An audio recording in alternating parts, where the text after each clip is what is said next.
ನಮಸ್ಕಾರ ಸ್ನೇಹಿತರೆ, ನ್ಯೂಸ್ ಶೋಗೆ ಸ್ವಾಗತ. ನಾನು ಶಾಂತ. ಭಾರತಕ್ಕೆ ಟಿ20 ವಿಶ್ವಕಪ್ ಗೆಲ್ಲಿಸಿಕೊಟ್ಟಿರೋ ಹಿಟ್ಮ್ಯಾನ್ ರೋಹಿತ್ ಶರ್ಮಾ ಆರ್ಸಿಬಿಗೂ ಕಪ್ ಗೆದ್ದು ಕೊಡ್ತಾರಾ?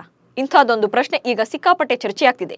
ಕಿಂಗ್ ಕೊಹ್ಲಿ ಮತ್ತು ರೋಹಿತ್ ಶರ್ಮಾ ಬೆಸ್ಟ್ ಪ್ಲೇಯರ್ಸ್ ಅನ್ನೋದ್ರಲ್ಲಿ ಯಾವುದೇ ಡೌಟ್ ಇಲ್ಲ. ಭಾರತ ತಂಡಕ್ಕಾಗಿ ಆಡುವಾಗ ಇಬ್ರು ಕೂಡ ಬೆಂಕಿ ಬಿರುಗಾಳಿಯಂತೆ ಅಬ್ಬರಿಸ್ತಾರೆ. ಆದರೆ IPLನಲ್ಲಿ ಮಾತ್ರ ಇಬ್ರು ಕೂಡ ಬೇರೆ ಬೇರೆ ಫ್ರಾಂಚೈಸಿಗಳ ಪರ ಕಣಕ್ಕಿಳಿತಾರೆ. ಇದೀಗ 2025ಕ್ಕೆ ರೋಕೋ ಜೋಡಿ ಒಂದೇ ಟೀಮ್ನಲ್ಲಿ ಕಣಕ್ಕಿಳಿಯೋ ಬಗ್ಗೆ ಸಾಕಷ್ಟು ಸುದ್ದಿ ಆಗ್ತಿದೆ. ಅದು ಕೂಡ ಹಿಟ್ಮ್ಯಾನ್ ರೋಹಿತ್ ಶರ್ಮಾ ನಮ್ಮ RCBಗೆ ಬರ್ತಾರಂತೆ. ಅರೆ, ಈ ಸುದ್ದಿ ನಿಜಾನಾ? ರೋಹಿತ್ ಬೆಂಗಳೂರು ತಂಡಕ್ಕೆ ಬರ್ತಾರಾ? ಈ ಬಗೆಗಿನ ಇಂಟ್ರೆಸ್ಟಿಂಗ್ ಮಾಹಿತಿಯನ್ನೇ ನೀಡ್ತೇನೆ. ನೀವು ಸುದ್ದಿಯಾನದ ಸಬ್ಸ್ಕ್ರೈಬರ್ ಆಗೋದಿಕ್ಕೆ ಮರಿಬೇಡಿ.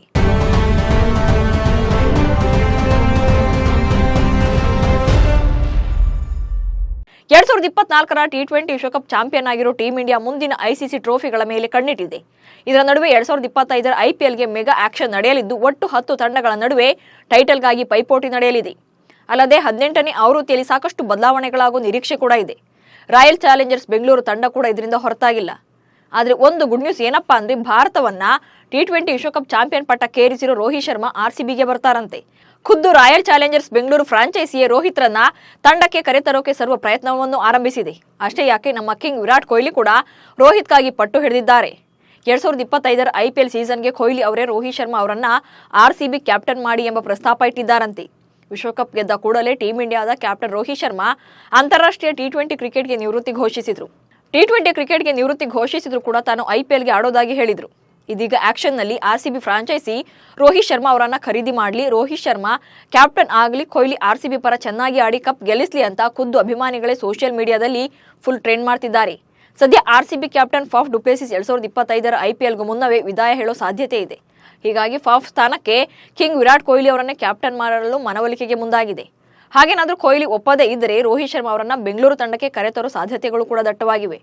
ರೋಹಿತ್ಗೆ ಕ್ಯಾಪ್ಟನ್ಸಿ ಮಾತ್ರವಲ್ಲ, ತಂಡದ ಓಪನಿಂಗ್ ಮಾಡೋ ಜವಾಬ್ದಾರಿ ಕೂಡ ಇರಲಿದೆ. RCB ತಂಡಕ್ಕೆ ಬೆಸ್ಟ್ ಓಪನರ್ ಕೂಡ ಬೇಕಾಗಿದ್ದಾರೆ. ರೋಹಿತ್ ಮೇಲೆ ಒಲವು ಹೊಂದಿರುವ RCB ಫ್ರಾಂಚೈಸಿ ಟಿ20 ವಿಶ್ವಕಪ್ ಗೆದ್ದ ಬಳಿಕ ಕ್ಯಾಪ್ಟನ್ ರೋಹಿತ್ ಶರ್ಮಾಗಾಗಿ ಸ್ಪೆಷಲ್ ಪೋಸ್ಟ್ ಅನ್ನು ಹಾಕಿದೆ. ಎಷ್ಟೋ ವರ್ಷಗಳಿಂದ ಕಾಯ್ತಾ ಇದ್ದ ನಮಗೆ ವಿಶ್ವಕಪ್ ತಂದುಕೊಟ್ಟಿದ್ದಕ್ಕಾಗಿ ಧನ್ಯವಾದಗಳು. ಇವು ಅದ್ಭುತ ಕ್ಷಣಗಳು ಎಂದು ರೋಹಿತ್ ಶರ್ಮಾ ಅವರಿಗೆ ಮೆಚ್ಚುಗೆಯನ್ನು ವ್ಯಕ್ತಪಡಿಸಿದೆ.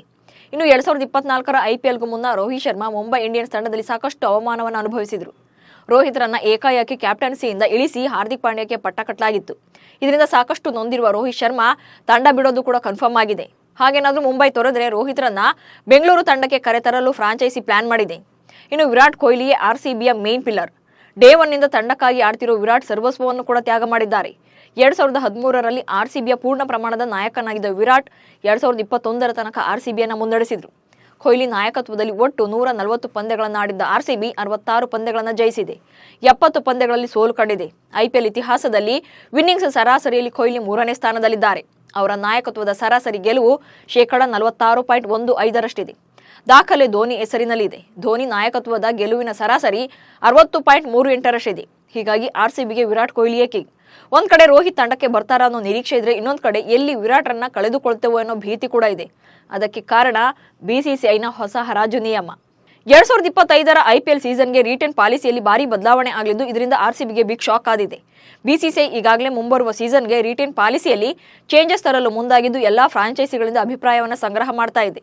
ಈ ಪೈಕಿ ಒಂದು ತಂಡ ಮಾತ್ರ 8 ಆಟಗಾರರನ್ನ ರಿಟೈನ್ ಮಾಡಿಕೊಳ್ಳುವ ಪ್ರಸ್ತಾಪ ಇಟ್ಟಿದೆ. ಇನ್ನು ಕೆಲ ಟೀಮ್ಗಳು 5ರಿಂದ 7 ಮಂದಿಯನ್ನು ರಿಟೈನ್ ಆಗಬಹುದು ಎಂದಿವೆ.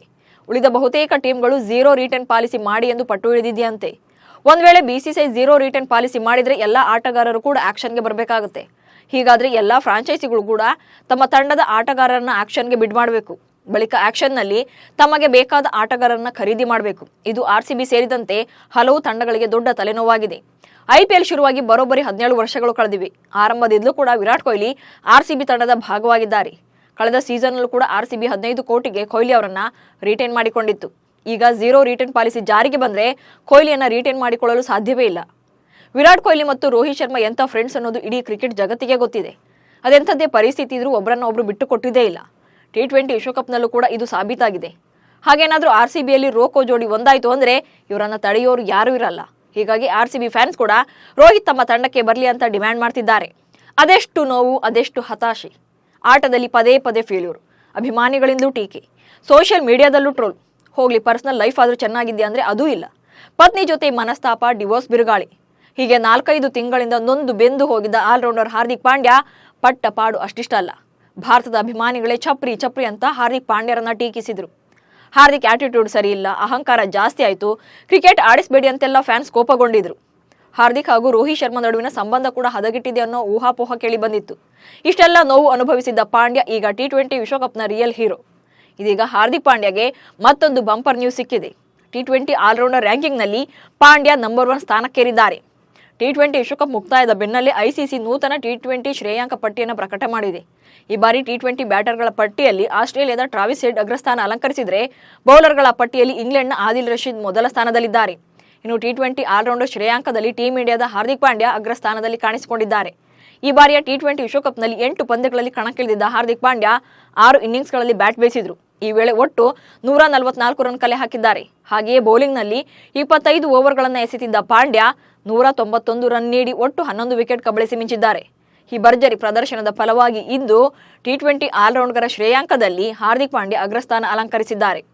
ಶ್ರೀಲಂಕಾದ ಒನಿಂದು ಹಸರಂಗ 2ನೇ ಸ್ಥಾನದಲ್ಲಿದ್ದರೆ, ಆಸ್ಟ್ರೇಲಿಯಾದ ಮಾರ್ಕಸ್ ಸ್ಟೋಯ್ನಿಸ್ 3ನೇ ಪ್ಲೇಸ್ನಲ್ಲಿದ್ದಾರೆ.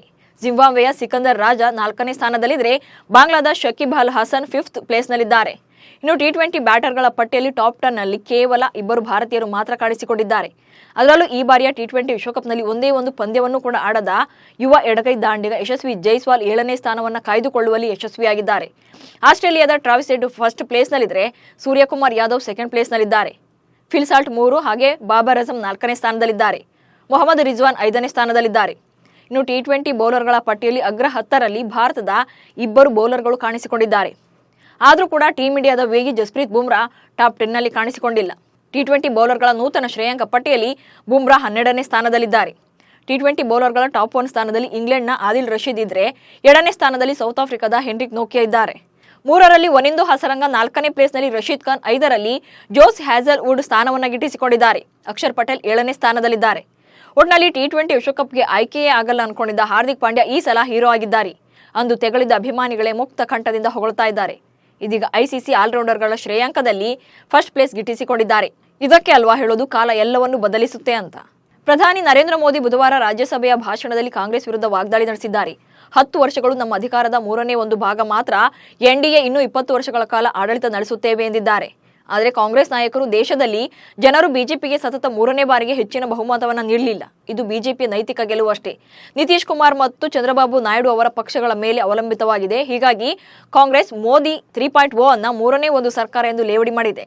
T20 ವಿಶ್ವಕಪ್ ಗೆದ್ದಿರೋ ವಿರಾಟ್ ಕೊಹ್ಲಿ ಮುಂದಿನ ಗುರಿ ಒಂದೇ, ಅದನ್ನು ಸಾಧಿಸಿದರೆ ವಿಶ್ವ ದಾಖಲೆ ಬರೀತಾರೆ ಕಿಂಗ್. ಸದ್ಯ ಟೀಮ್ ಇಂಡಿಯಾದಿಂದ T20 ಏಕದಿನ ಹಾಗೂ ಚಾಂಪಿಯನ್ಸ್ ಟ್ರೋಫಿ ಗೆದ್ದಿರುವ ಆಟಗಾರರೆಂದರೆ ಧೋನಿ ಮತ್ತು ಸೆಹ್ವಾಗ್ ಹಾಗೆ ಯುವರಾಜ್ ಸಿಂಗ್.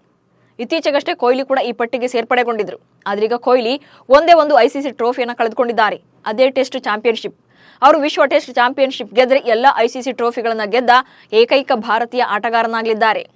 T20 ವಿಶ್ವಕಪ್ ಟ್ರೋಫಿ ಗೆದ್ದ ಬಳಿಕ ಭೀಕರ ಬೆರಿಲ್ ಸೈಕ್ಲೋನ್ ಅಪ್ಪಳಿಸಿದ್ದು ಟೀಮ್ ಇಂಡಿಯಾ ವೆಸ್ಟ್ ಇಂಡೀಸ್ನ ಬಾರ್ಬಡೋಸ್ನಲ್ಲೇ ಉಳಿದುಕೊಂಡಿತ್ತು. ಇದೀಗ ಸ್ಪೆಷಲ್ ಚಾರ್ಟರ್ಡ್ ಏರ್ ಇಂಡಿಯಾ ವಿಮಾನದ ಮೂಲಕ ರೋಹಿತ್ ಶರ್ಮಾ ಬಾಯ್ಸ್ ಭಾರತಕ್ಕೆ ಆಗಮಿಸ್ತಾ ಇದ್ದು, ಗುರುವಾರ ದೆಹಲಿಯ ವಿಮಾನ ನಿಲ್ದಾಣದಲ್ಲಿ ಇಳಿಯಲಿದ್ದಾರೆ. ಬಳಿಕ ಪ್ರಧಾನಿ ನರೇಂದ್ರ ಮೋದಿ ಅವರನ್ನು ಭೇಟಿ ಮಾಡಿ ಅಲ್ಲಿಯೇ ಬ್ರೇಕ್ಫಾಸ್ಟ್ ಮಾಡಲಿದ್ದಾರೆ. ಬಳಿಕ ಮುಂಬೈನ ನಾರಿಮನ್ ಪಾಯಿಂಟ್ನಿಂದ ವಾಂಖೆಡೆ ಸ್ಟೇಡಿಯಂವರೆಗೆ ಓಪನ್ ಬಸ್ನಲ್ಲಿ ವಿಕ್ಟರಿ ಪರೇಡ್ನಲ್ಲಿ ಪಾಲ್ಗೊಳ್ಳಲಿದ್ದಾರೆ. ಬಳಿಕ BCCI ಕಾರ್ಯದರ್ಶಿ ಜೈಶಾ ಅವರು ಎಲ್ಲ ಆಟಗಾರರಿಗೆ, ಕೋಚ್ ಹಾಗೆ ಸಿಬ್ಬಂದಿ ವರ್ಗದವರಿಗೆ 125 ಕೋಟಿ ರೂಪಾಯಿ ಬಹುಮಾನದ ಹಣವನ್ನು ವಿತರಣೆ ಮಾಡಲಿದ್ದಾರೆ. ಕಿಂಗ್ ಕೊಹ್ಲಿಯನ್ನ ಕಂಡ್ರೆ ಸದಾ ಕೆಂಡ ಕಾರುವ ಅಂಬಾಟಿ ರಾಯುಡು ಮತ್ತೊಮ್ಮೆ ನಾಲಿಗೆ ಹರಿಬಿಟ್ಟಿದ್ದಾರೆ. T20 ವಿಶ್ವಕಪ್ ಫೈನಲ್ ಪಂದ್ಯದಲ್ಲಿ ಟೀಮ್ ಇಂಡಿಯಾ ಪರ ವಿರಾಟ್ ಕೊಹ್ಲಿ 76 ರನ್ ಸಿಡಿಸಿ man of the match award ಪಡೆದುಕೊಂಡಿದ್ರು. ಈಗ ಕೊಹ್ಲಿ ಆಟದ ಬಗ್ಗೆ ಅಂಬಾಟಿ ರಾಯುಡು ಮಾತನಾಡಿದ್ದಾರೆ. ಭಾರತ ತಂಡ T20 ವಿಶ್ವಕಪ್ ಗೆದ್ದಿದ್ದು ಬಹಳ ಖುಷಿಯ ವಿಚಾರ. ಆದರೆ ವಿರಾಟ್ ಕೊಹ್ಲಿ ಒಬ್ಬರೇ ಟೀಮ್ ಇಂಡಿಯಾವನ್ನ ಗೆಲ್ಲಿಸಿಲ್ಲ. ಬದಲಿಗೆ ಡೇವಿಡ್ ಮಿಲ್ಲರ್ ಕ್ಯಾಚ್ ಹಿಡಿದ, ಸೂರ್ಯಕುಮಾರ್ ಯಾದವ್ ಮತ್ತು ಕ್ಲಾಸೆನ್ ವಿಕೆಟ್ ತೆಗೆದ ಹಾರ್ದಿಕ್ ಪಾಂಡ್ಯ ಅವರದ್ದು ಪಾತ್ರ ಇದೆ. ಈ ಪಂದ್ಯ ಗೆಲ್ಲಲು ಕೇವಲ ಕೊಹ್ಲಿ ಮಾತ್ರ ಕಾರಣ ಅಲ್ಲ, ಇದನ್ನು ಎಲ್ಲರೂ ಅರ್ಥ ಮಾಡಿಕೊಳ್ಬೇಕು ಎಂದಿದ್ದಾರೆ. ಇವಿಷ್ಟು ಇವತ್ತಿನ ನ್ಯೂಸ್ ಶೋ ಸುದ್ದಿಗಳು. ನಮಸ್ಕಾರ.